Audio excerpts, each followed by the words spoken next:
कैसे एक भिखारी माला माल बन गया। गांव के बाहर बरगद का एक पेड़ था, जिसके पास ही गणेश जी का एक छोटा सा मंदिर था। गांव में और मंदिर नहीं थे, इसलिए सब लोग इसी मंदिर में पूजा करने आया करते थे। गांव में एक भिखारी भी रहता था। भीख मांगना ही उसका काम था। गांव छोटा सा था, भिखारी को काफ़ी भीख नहीं मिलती थी, इसलिए यह और कोई उपाय न देख मंदिर के दरवाजे पर बैठने लगा। उसने सोचा, लोग यहाँ धर्म करने आते हैं और नहीं तो पेट भरने लायक भीख मिल ही जाया करेगी। भिखारी दिन भर मंदिर के दरवाजे पर बैठा रहता और जब वहाँ किसी को आते देखता तो शिव शिव रटने लगता था। इस तरह बेचारा दिन भर गणेश जी और शिव जी का नाम लिया करता था, मगर शाम तक उसे भीख मिलती थी सिर्फ 2-4 मुट्ठी अन्न और कुछ फल फूल और कभी कभी 4-6 पैसे। भला इतनी थोड़ी आमदनी से किसी की गुजर कैसे हो सकती है। फिर भिखारी को अपना ही नहीं, अपनी बेटी की भी चिंता करनी पड़ती थी। उसकी बेटी का नाम था कर्मा और वह बड़ी चतुर, बड़ी समझदार थी, मगर चतुराई और समझदारी से तो पेट की आग बुझती नहीं, उसे तो भोजन चाहिए। इसलिए कर्मा कभी कभी अपने बाप को भोजन पाने के लिए तंग करने लगती थी। उस वक्त भिखारी के दिल पर बड़ी भारी चोट लगती थी, उसकी आंखें भर आती थी, वह चिंता के समुद्र में डूबने उतरने लगता था। भिखारी दिन भर मंदिर के दरवाजे पर बैठा रहता और जब वहाँ किसी को आते देखता तो शिव शिव रटने लगता था। इस तरह बेचारा दिन भर गणेश जी और शिव जी का नाम लिया करता था, मगर शाम तक उसे भीख मिलती थी सिर्फ 2-4 मुट्ठी अन्न और कुछ फल फूल और कभी कभी 6-4 पैसे। गर्मी के दिन थे, दोपहरी का समय था।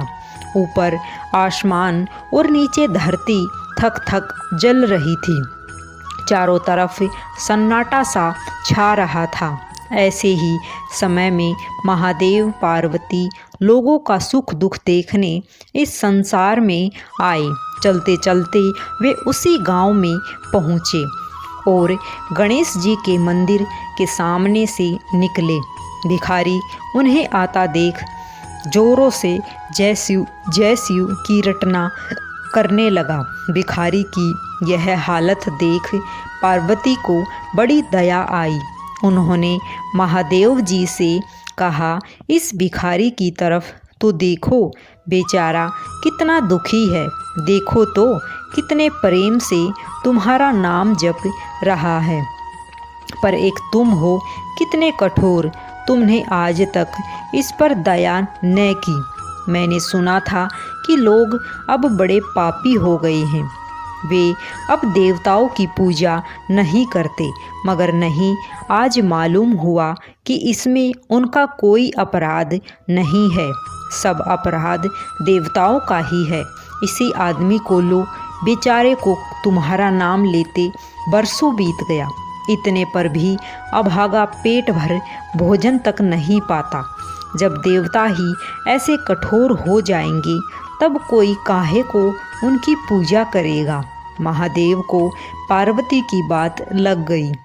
वे पार्वती से बोले, असल बात क्या है यह तुम नहीं जानती, जान भी नहीं सकती, क्योंकि तुम्हारा हृदय ही इतना कोमल है। मगर नहीं, तुम रंज न करो, मैं आज ही कुछ बंदोबस्त कराए देता हूँ, जिससे इस भिखारी का दुख दूर हो जाएगा। इतना कहकर महादेव जी पार्वती के साथ मंदिर में पहुँचे। माता पिता को आते देख गणेश जी उठकर खड़े हो गए। उन्होंने बड़े प्रेम से माता पिता को प्रणाम किया। महादेव जी ने गणेश जी को आशीर्वाद दिया और कहा, देखो बेटा, यह भिखारी बरसों से तुम्हारे द्वार पर बैठा मेरा नाम जपा करता है, मगर तुमने अब तक इस पर दया नहीं की। अब ऐसा कुछ उपाय करो जिससे इस बेचारे का दुख दूर हो जाए। गणेश जी ने हाथ जोड़कर उत्तर दिया, अच्छी बात है पिताजी, 7 दिन के भीतर उसका दुख दूर हो जाएगा। उसे कहीं न कहीं से 2 लाख रुपए मिल जाएंगे। गणेश जी का उत्तर सुनकर महादेव पार्वती आगे चले गई। इसी समय एक बनिया मंदिर से पूजा करने आया था। वह आड़ में छिपा छिपा महादेव जी और गणेश जी की बातें सुन रहा था। उसने सोचा, यह तो बहुत अच्छा मौका है। यदि थोड़ी चतुराई से काम लूँ तो सहज ही 2 लाख का मालिक हो सकता हूँ। बस वह बड़ी खुशी से भिखारी के सामने पहुँचा और उसे प्रणाम कर एक तरफ बैठ गया। भिखारी को आज तक किसी ने प्रणाम नहीं किया था, न कोई उसके पास आकर बैठा ही था। बनिए के इस काम से भिखारी ने समझा कि यह बेशक कोई भला मानुष है। वह मन ही मन प्रसन्न हुआ और बनिए से बोला, बाबा आप बहुत दयालु जान पड़ते हैं, कहिए मेरे पास आने की कृपा कैसे हुई? आप नहीं जानते, मैं एक गरीब भिखारी हूँ। बनिए को तो अपना मतलब गांठना था। मीठेपन से बोले, आप भिखारी हैं? कौन कहता है कि आप भिखारी हैं?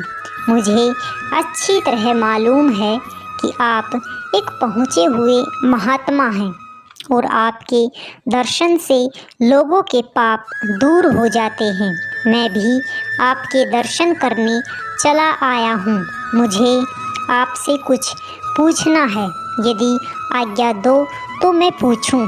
भिखारी खुशी से पूछिए बनिया, भला दिन भर में आपको कितनी भीख मिल जाती है?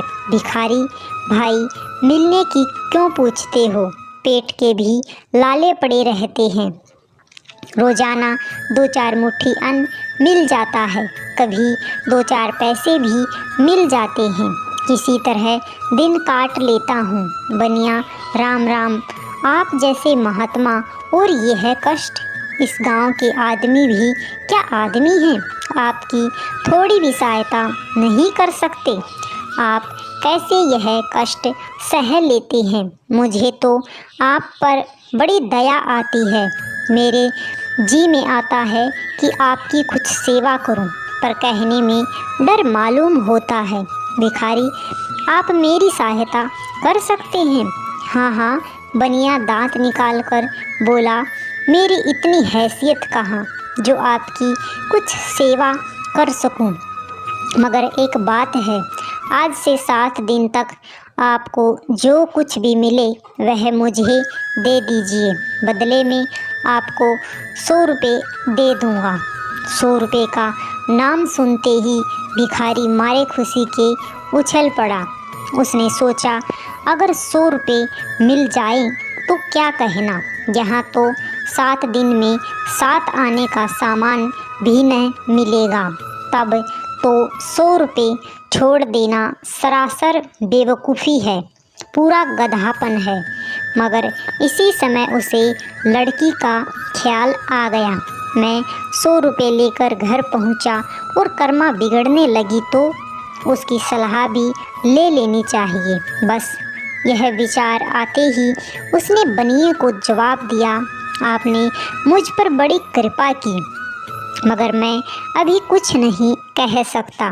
सोच विचार कर कल कहूँगा। जब बनिया चला गया तब भिखारी ने कर्मा को बुलाया और उसे सब हाल सुनाया। चतुर कर्मा फौरन समझ गई कि इसमें ज़रूर बनिए की कोई शैतानी है। उसने पिता से कहा, बनिया बिना अपने फ़ायदे के क्यों 100 रुपये देने चला? खैर, मैं कल उससे सब बातें तय कर लूँगी, मगर तुम बीच में न बोलना। उधर बनिए का बुरा हाल था। रात भर उसके पेट में चूहे उछलते रहे। बड़ी मुश्किल से सवेरा हुआ। बनिए की जान में जान आई। वह हाथ मुंह धोते ही भिखारी के पास जा पहुंचा और छूटते ही बोला, क्या विचार किया आपने? कर्मा भी बनिए से निपटने को तैयार बैठी थी। बनिए की बात सुनते ही उसने जवाब दिया, सेठ जी, हम लोगों ने विचार कर लिया। भला 100 रुपये में क्या होता है? इतना सस्ता सौदा होना मुश्किल है, माफ़ कीजिए। कर्मा का उत्तर सुनते ही बनिए पर मानो बिजली गिर पड़ी। पर लाख रुपए का लालच छोड़ना भी तो कठिन था। वह 200 रुपये देने को राजी हो गया। अब तो कर्मा का संदेह और भी पक्का हो गया। वह समझ गई कि बनिया जरूर किसी भारी लाभ के लिए ही इतने रुपए देना चाहता है। उसने जवाब दिया, सेठ जी, इतना सस्ता सौदा और कहीं होता होगा। 100-200 या 1000-2000 में होता ही क्या है? जो चीज़ आप कौड़ियों के मोल खरीदना चाहते हैं वह लाख रुपए में भी सस्ती है। यह सुनकर बनिया बहुत घबराया, परंतु उसने अपनी कोशिश जारी रखी। मारे लोभ के वह अंधा हो रहा था। उसको लोभ का भूत सवार हो गया था। उसने 100-200 से बढ़कर अंत में 50,000 लगा दिए। अब कर्मा ने सोचा, इतने रुपए थोड़े नहीं होते, बैठे ठाले इस फायदों को छोड़ना ठीक नहीं। उसने बनिए से कहा, खैर आप नहीं मानते तो मैं ही आपकी बात मान लेती हूँ, मगर शर्तें यह है कि रुपए अभी मिलने चाहिए। यह शर्तें मंजूर करने में बनिए को क्या उज़र थी। वह खुशी खुशी घर लौटा। उसने सोचा 50,000 रुपये देकर लाख लेना कुछ बुरा नहीं है। 2 लाख न सही 1.5 लाख का मालिक तो बन ही जाऊंगा। आह, मेरी तकदीर भी कितनी चोखी है। 7 ही दिन में 50,000 का लाभ हो गया। उसने घर आते ही भिखारी के पास 50,000 रुपये भेज दिए। अब बनिया हर रोज़ भिखारी के पास आता और उसकी दिन भर की भीख घर ले आता। इस तरह 6 दिन बीत गए। अब तो बनिए को बड़ी फिक्र हुई। 7वें दिन वह फिर गणेश जी के मंदिर में पहुंचा। उसने देखा कि आज फिर महादेव पार्वती मंदिर में पधारे हैं। बस वह दीवार से कान सटा उनकी बातें सुनने लगा, मगर यह क्या, उसका कान दीवार से चिपक गया। उसने कान छुड़ाने की बहुत कोशिश की, पर कान टस से मस न हुआ। तब वह दाहिने हाथ की सहायता से कान छुड़ाने लगा। इतने में हाथ भी दीवार से चिपक गया। उधर महादेव जी ने गणेश जी से पूछा, बेटा, इस भिखारी के लिए कुछ इंतजाम हुआ?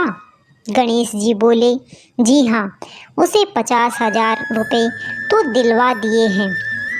बाकी के लिए बनिए को दीवार से चिपका दिया है। यह बनिया बड़ा लोभी कंजूस है।